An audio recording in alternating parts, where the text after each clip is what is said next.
The grand wedding hall buzzed with laughter and luxury, its opulence flaunted by every corner. Among the sparkling jewels and tailored suits stood Henry, the groom's father, in a worn-out coat and shoes that had seen better days. Whispers and stifled chuckles rippled through the crowd as guests eyed him with disdain, mocking his presence. But Henry remained composed, his quiet dignity unwavering. When he was handed the microphone, the room hushed in anticipation of further amusement. Yet, what followed left every guest in stunned silence, as Henry's words revealed a story of sacrifice, resilience, and a love so profound it silenced judgment and turned ridicule into reverence. The air in the grand hall was filled with laughter, chatter, and the clinking of crystal glasses. The wedding was the event of the season, hosted in one of the most opulent venues in the city. Every detail had been meticulously planned: the cascading floral arrangements, the lavish menu, and the live orchestra playing in the background. The guests, dressed in designer gowns and tailored suits, were a who's who of the city's elite. Amidst this glittering scene, one man stood out, not because of grandeur, but because of his simplicity. The groom's father, Mr. Henry Brooks, wore a modest suit that had seen better days. His weathered face and calloused hands told the story of a life spent in hard labor. Unlike the other attendees, who arrived in luxury cars, Henry had come in a second-hand vehicle that sputtered its way to the entrance. The whispers started as soon as he entered. "Who is that man? He doesn't belong here. Isn't he the groom's father? How embarrassing! Can you believe he showed up looking like that?" Henry pretended not to notice the stares or hear the murmurs. He was there for one reason: to celebrate his son David, on the happiest day of his life. David, the groom, had always been close to his father. Henry had raised him single-handedly after his wife passed away, when David was just a boy. They had little, but Henry worked tirelessly to ensure his son had every opportunity. Through sheer grit and determination, David excelled in school and eventually secured a prestigious job that allowed him to rise in social status. Today, as David stood at the altar with his beautiful bride, he looked every bit the successful young man his father had always dreamed he would become. But even as David exchanged vows, Henry couldn't help but feel a pang of insecurity. He knew he didn't fit in with this crowd. The reception was where the mocking truly began. As Henry sat at his assigned table, he noticed the disapproving glances from the bride's family. They were wealthy, and their disdain for his presence was palpable. "Did you see his shoes? They're practically falling apart." One guest sneered. "How can someone like that raise such a successful son?" Another whispered, oblivious to the fact that Henry could hear them.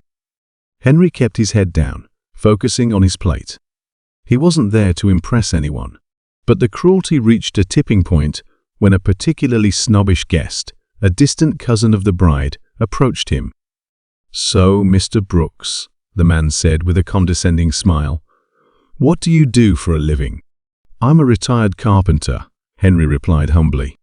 The man chuckled. "A carpenter? Well, that explains a lot. Tell me, how did a carpenter manage to afford such a fine education for his son?" Henry opened his mouth to respond, but before he could, the man walked away, shaking his head in amusement. The evening continued, and the mocking grew louder. Even the bride's parents, who had initially been polite, couldn't hide their discomfort any longer. David noticed the way his father was being treated and felt a surge of anger. But before he could intervene, the host announced that it was time for speeches. David's bride went first, thanking everyone for coming and sharing heartfelt words about her new husband. Then it was David's turn, and he spoke about how much he loved his wife and how grateful he was to everyone who had supported him. When David finished, the host handed the microphone to Henry. Would the groom's father like to say a few words? The room fell silent. Some guests rolled their eyes, expecting an awkward, bumbling speech from the poor carpenter. Others smirked, ready to be entertained. Henry stood up, his hands trembling slightly as he took the microphone. He glanced around the room, his eyes meeting those of the people who had mocked him.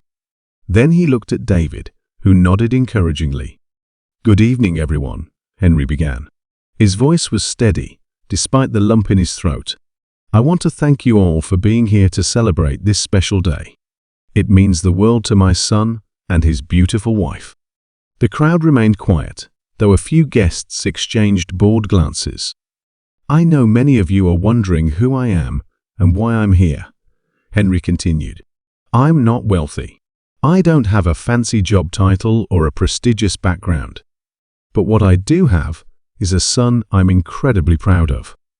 He paused, his voice thick with emotion. "David didn't grow up with much. We lived in a small house, and there were times when we barely had enough to get by. But I always told him that hard work and honesty could take him far. And he believed me." The smirks began to fade as Henry spoke. There was something raw and genuine in his words that demanded attention. "Every dollar I earned went toward giving David the opportunities I never had. I worked double shifts, missed meals, and sacrificed sleep, all so he could go to school and follow his dreams. And look at him now, a successful man with a bright future." Henry's eyes welled up with tears as he turned to David. "You've made me the proudest father in the world, son. And I know your mother, God rest her soul, is smiling down on you today." The room was completely silent now. Even the most judgmental guests were moved by Henry's sincerity. "But I want to say one more thing," Henry said, his voice gaining strength. "To those of you who judged me tonight, who mocked my appearance and questioned my worth, I forgive you. Because what you don't understand is that true wealth isn't measured by money or possessions. It's measured by the love we give and the sacrifices we make for the people we care about." He looked around the room, his gaze steady and unflinching. "I may not be rich in your eyes, but I am rich in the ways that truly matter. And I hope one day you'll understand that." With that, Henry handed the microphone back to the host and sat down. The room erupted into applause, some polite, others genuine. David stood up, walked over to his father, and hugged him tightly. "I love you, Dad," he whispered. "I love you too, son," Henry replied, his voice breaking. The rest of the evening took on a different tone. The guests who had mocked Henry earlier avoided his gaze, clearly ashamed of their behavior. Some even approached him to apologize, though Henry waved them off with a kind smile. As the night came to an end, David made a toast. "To my father," he said, raising his glass. "The strongest, kindest man I know. Everything I am, I owe to you." The guests clinked their glasses, and Henry's eyes shone with pride. Years later, the story of the poor carpenter and his powerful speech became a cherished family tale.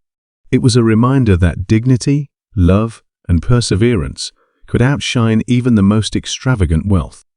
And for Henry, that night was proof that no matter how the world judged him, he had succeeded in the most important role of all, being a father.